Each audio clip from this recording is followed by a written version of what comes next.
Hey, where's animal parents? Let's go. This big chick you see now has the worst mother in the world. Why? Well, first of all, it's not even sitting in its own nest and clearly has not climbed here by itself. And secondly, someone else's parents take care of it. Yes, you've probably heard about cuckoo chicks. The cuckoo is the most famous bad mother. She just leaves her children in other people's nests and lets them take care of themselves. But in fact, the animal world is full of other bad parents. Come on, some of them are just terrible. And we're going to talk about them today. Let's start, perhaps with this video, where a stork throws its baby out of the nest. I highly doubt that the chick survived this fall. And after that, they call the cuckoo a bad mother? She's like parent of the year. Okay, of course, storks do not do this because they hate children and not because of some mental deviations. Moreover, for some animals and birds, such behavior is, well, normal. I can't believe I'm saying this myself, but the intentional killing of offspring is practiced by many species. There's even a special term, reduction of brood. White storks also do it, but it has nothing to do with their parenting qualities. It's just natural selection. When parents realize that they just don't have enough resources to feed all their babies, they get rid of one or two. Sometimes they choose the weakest ones, but sometimes everything happens by accident. Nothing personal, just survival instincts. And now take a look at these photos. I warn you, they can shock you. This story happened in Hwange National Park in 2015 and shocked everyone who found out about it. The little hippopotamus was only 2 days old when its mother introduced it to the rest of the herd, or rather she tried to introduce it. Everything turned out to be a disaster. Several adults attacked the little one and killed him, literally ripping him to pieces. The mother tried to protect him, but she didn't succeed. The crocodile ate the baby's remains. I honestly admit the whole situation looks like a perfect illustration of the expression cruel wildlife. But as in most cases with the stork, the adult animals had a reason to do so. Most likely it's all about overpopulation. A standard herd of hippos consists of 10 to 15 individuals. Maybe there was just no room for the baby, but this is just a theory. The reasons why hippopotami commit infanticide remain relatively unknown because of the difficulty in studying these aggressive creatures. These are real killing machines. Hippopotami tend to attack even people who are too close to their source of water, or they can trample anyone who gets in their way.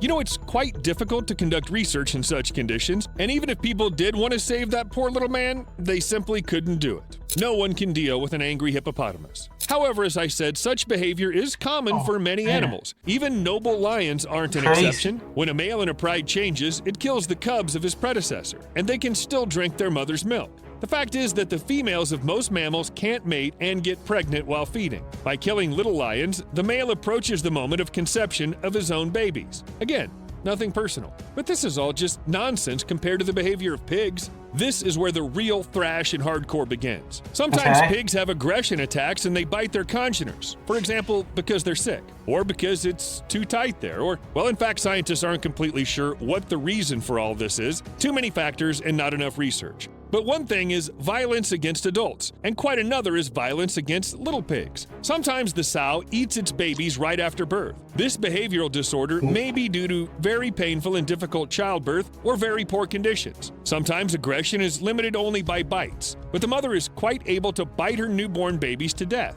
and she won't be upset at all. According to one version, it can be a violation of the instinct of protection of offspring. That is, it suddenly sees its piglets as dangerous, unwelcome guests. Or maybe she just wants to. An animal that's able to eat its own newly born children should hardly explain the reasons for its behavior. Although people certainly try to prevent the killing of piglets, sedatives after childbirth seem to help. But in many cases, the beginning of maternal aggression is simply postponed. In addition, the desire to harm their offspring is most often hereditary. And to avoid violent behavior, people simply limit reproduction of certain pigs. But as I said, maternal cannibalism has too many reasons. It's impossible to guess which one it will be.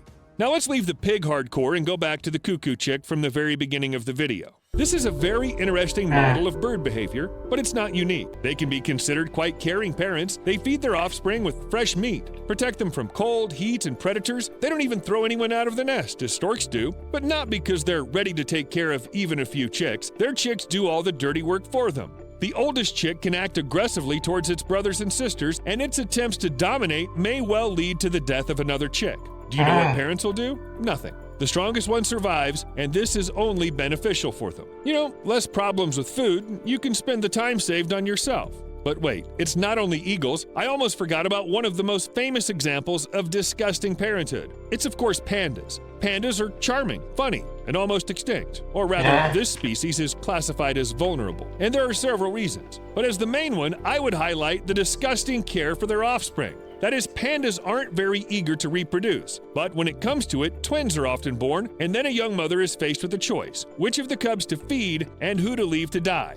Yeah, you got that right. Most often, the chance to survive is given to the first baby. Panda cubs are blind, completely helpless at birth, and their weight is about 1/900th of their mother's weight. A panda mother must hold the child firmly to keep its body warm and press it to the chest to feed. So the female has to do everything for her baby, and she can't do these operations with two babies at once. So people have found a solution to the problem, of course. When it comes to the birth of twins in captivity, soon after birth, caretakers take one of the babies, deceiving the mother and making her think that she only has one child. And yes, the panda easily believes it. One baby, two babies, who cares? What time Swap to the other one. The twins are changed up to 10 times a day to maintain the illusion of a single panda baby. One of the cubs is almost always with the mother, and the other is kept in an incubator and eats formula. This way, both babies have the opportunity to survive, and their mother, well, she has some sweet water, so everyone's happy. By the way, what about fish and inhabitants of water bodies? Well, everything's pretty strange here too. When a young perch is born, their father guards the territory, circling around the fry and holding them together. And he also provides protection from potential predators. In short, he behaves like an exemplary parent. After a few days, most of the fish swim away, and at this moment, the male changes behavior. Instead of protecting the rest, he treats them like any other small prey and just devours them. You're either very fast or very dead. But okay, these are just perches. They can hardly be called intellectual. They're not like dolphins. Dolphins would never do such a thing. They would never do that, right?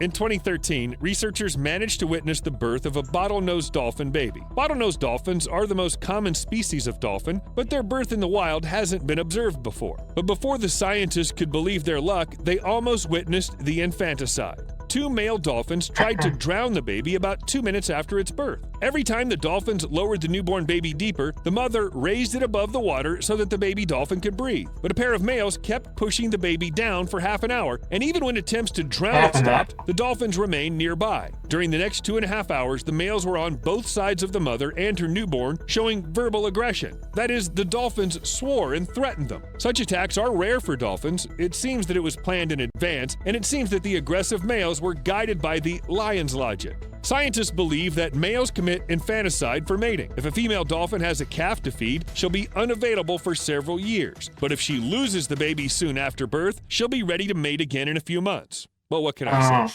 Ew, they shouldn't behave like that. That could have waited. The more interesting things I learn about our planet, the crazier it seems to me. But you know, it has its very own creepy charm. We'll see you later.